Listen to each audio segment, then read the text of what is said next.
Right, good morning guys, and welcome back to the channel.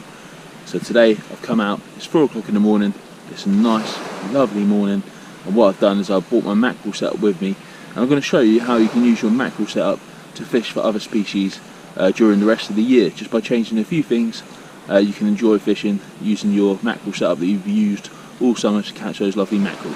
So let's have a look at what we're going to be doing and then get on and do some fishing today. Right, so my setup is simple. I'm just going to use the standard combo, the mackerel hunter combo, which is here. It is a 9-foot rod and it is casting weight up to 170 grams. Just a really small reel. Like I said, we're not going to be punching them out, we're just going to be fishing in close today. And then I've got a sand spike, which is there, just a nice little spike that I can rest the rod on. It keeps me mobile. If I do decide I want to change spot and fish different places, I can just lift that out of the ground quick and we can up sticks and move. So yeah, that's the rod there. Right, so there's a few things I need to do before I can get started fishing. The first thing I need to do is tie a clip on. There are many different clips that you can use. These are probably the ones you've been using for your mackerel fishing session, which just unclip there and clip to the top of the mackerel trace. I'm going to use a Trident tackle term link, which is here. I'm just going to feed the line through the hole and then just do a really standard 4-turn blood knot. 1, 2, 5-turn blood knot, sorry. By wrapping the line 5 times up itself and then putting the line back through the hole at the bottom, moistening the knot and then just pulling that nice and tight to form the knot on the clip there. I'm going to take a pair of scissors to cut the tag end and put the tag end in the box and get rid of it later. So now I've got my clip on my main fishing line there. It's optional whether you want to use a shock leader, but I do recommend using the shock leader, to be fair. So you get your tackle shocks put on a shock leader. They're usually about 15 to 60 pound in strength, and it just gives you a bit of extra safety when casting the rod, especially if you're fishing on a beach full of people. The rigs we're going to be using today are just a standard 2-hook flapper rig, just with small size 2 hooks which are there. Again, you can get these pre-made from your local tackle shop.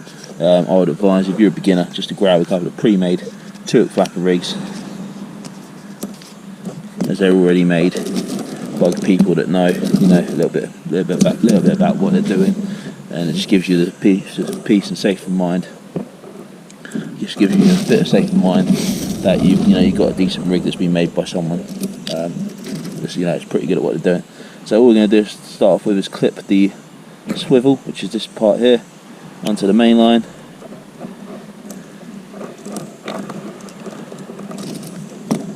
And we're going to find the bottom of the rig, and it should have a lead clip, which is here. There's 2 different types of leads that you can use. The first one I would opt to use for this rod is 125 gram blue breakaway lead, which is there. This is called a grip lead, and the way it works is that when you cast this out into the water, you would cast it out, wait for the line to stop coming out your reel, and then slowly reel in, and that will grip into the sand like that, and it offers you an anchor. We use these for when it's a little bit rougher, as like I said, it does provide an anchor for your rig, and it stops you from going all the way down the beach. Today it's a bit calmer, so I'm going to be using this pyramid rolling lead, and the idea of this is that when it's calmer, here's the seabed, and because it has no grips, it has the option to roll around and find us fish. I'm just going to clip the lead onto the lead clip there, and that is my rig ready to go, apart from us putting on the bait, which we're going to do now. Right, so when it comes to sea fishing, bait is probably going to be the most important thing that you're going to need to catch fish.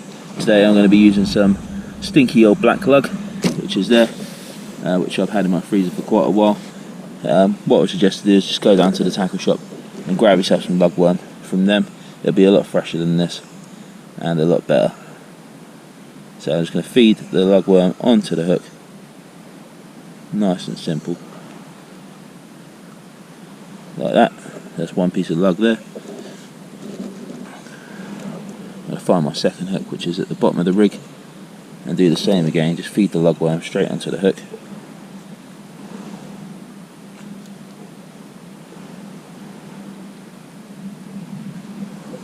there. That's my lugworm on there. And what I'm going to do as well is I'm just going to take a piece of squid just to finish off and tip the end of my bait.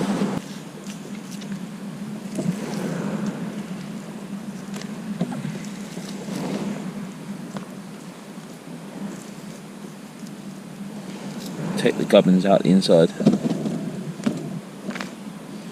Just cut some small sections of squid like that. I'm just going to tip the end of each hook just by nicking that on the bottom and folding it around itself. So then I have my bait there, lug with squid. I'm going to do the same for the lower hook as well.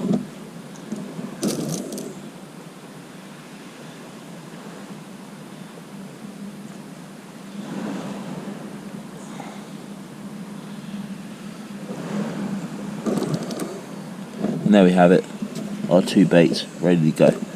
Right, so my rod's just been cast out, which is up there.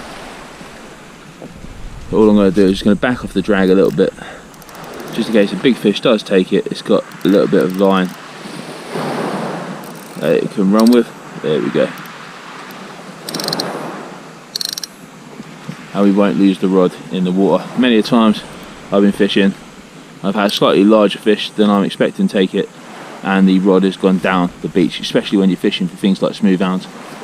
They can literally pull your rod straight into the water. So just by releasing the top of the reel, letting a little bit of tension off the line, if the fish does run, it can take the line and you've got that audible click from the reel there. Right, so we're fishing tide up today then. So we got here about 2 hours before the high tide, and we're fishing the tide right up to high water.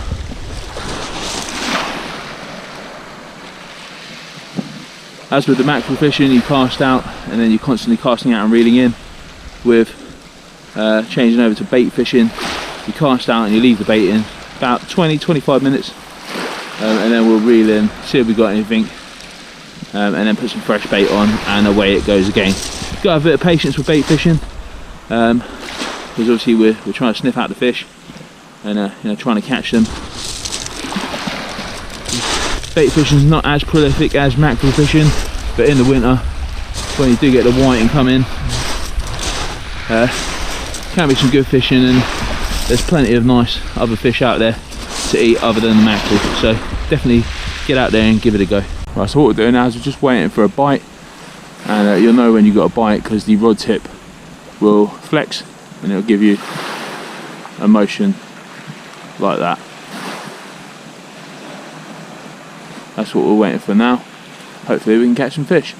Right then guys, there we go. So just as the sun is starting to come up, we started getting bites on the tip of the rod there. Just going to see if it goes again, just so I can show you what the bite looks like.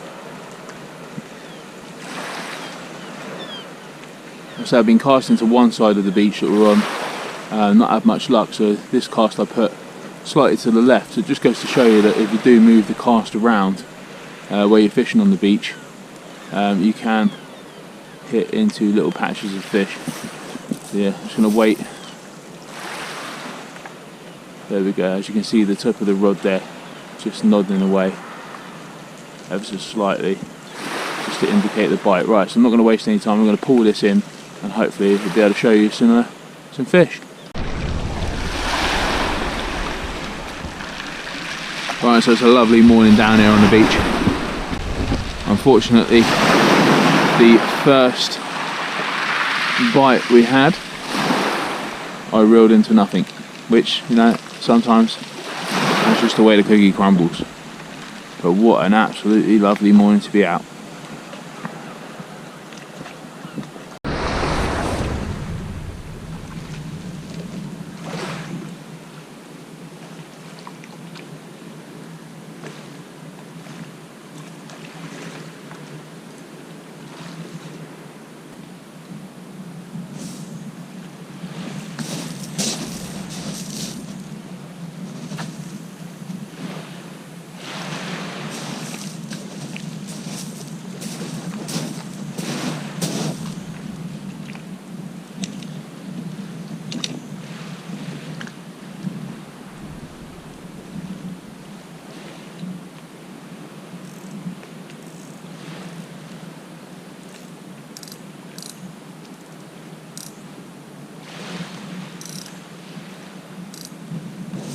Right guys, so we've come to the end of the session now. Unfortunately on today's session we didn't manage to bag any fish.